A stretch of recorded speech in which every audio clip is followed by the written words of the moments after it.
Why Canadians and newcomer immigrants would consider leaving Canada.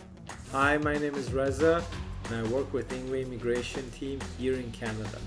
We will have an overview today on what the main reasons are why Canadians and immigrant newcomers would leave Canada. This is a very important hint to newcomers and potential new immigrants on some critical factors that can also affect your success in settling here in this country. So pay close attention.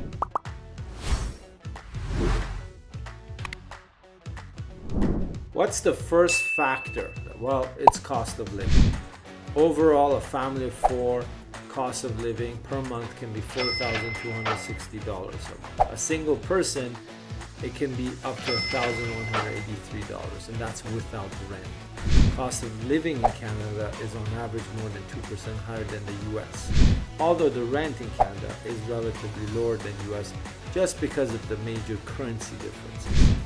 Rent prices in urban areas such as metropolitan cities as Toronto and Vancouver are very high.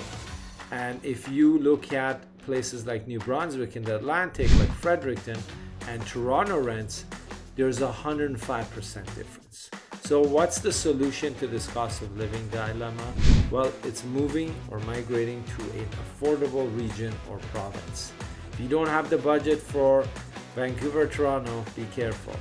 Let's look at expense differences between Alberta and Toronto. Well, consumer prices in Toronto are over 1% higher. Rent prices are 47% higher than Calgary. Restaurant prices are still 67% higher than Calgary.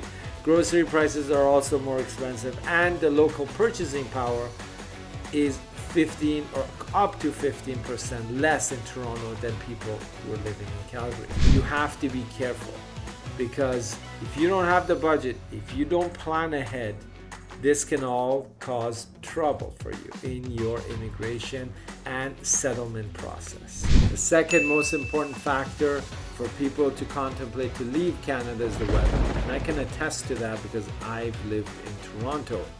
Canada has one of the most severe winter climates of any country, and the weather conditions during winter are long. So usually we say we have winter and we have summer, there's no spring or fall. You have to be very careful in choosing the location where you want to settle because most of the year you're not going to have temperatures above 20 degrees. In Toronto, you only have about 117 days of the year where the weather is above 20 degrees Celsius. And over 264 days of the year is below 0 degrees. So consider that, folks, when you're looking at immigrating here, settling down, or choosing a destination. Vancouver has the best weather.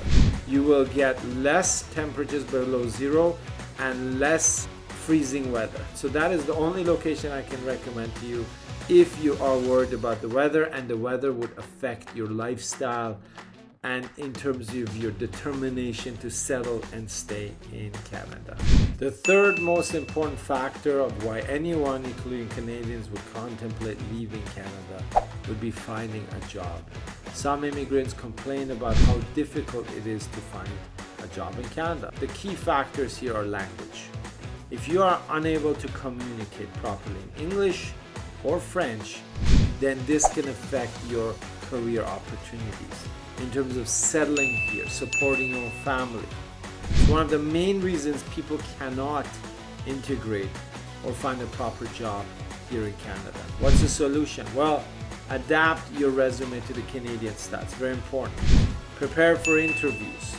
Use the right tools like LinkedIn, Indeed. Talking about the labor shortage here, well, there's so many jobs right now. There is an actual labor crunch here in Canada. Not more than 4.5% of immigrants in Canada remain unemployed. So that means more than 95% are employed. So the career opportunities are there, the job opportunities are there.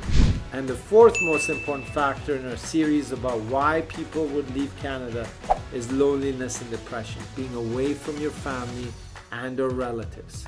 Recent immigrants reported an average loneliness score of 1.49, higher than that of the Canadian born, which is 1.36. Long-term immigrants had an average loneliness score of 1.5. similar to recent immigrants and higher than Canadian.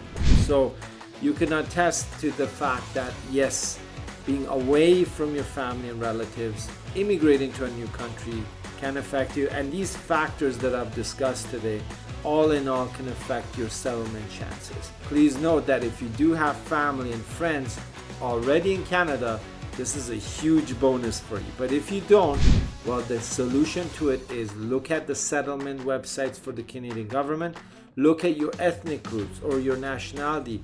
Perhaps there's communities around the region where you're settling and planning to immigrate to in order to properly integrate into the region, the city, or the society that you're planning to move to. The key part is plan ahead and don't just immigrate for the sake of immigration.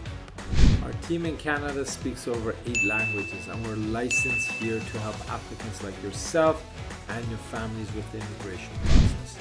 We have over $1 million in liability insurance, which protects you and us from fraud and mistakes, as well as a dedicated client trust account here in Canada. We help applicants from over 47 different countries to settle here and help throughout their application process with letters of admissions, work permits, PR applications, family sponsorships, and business and investor immigration programs.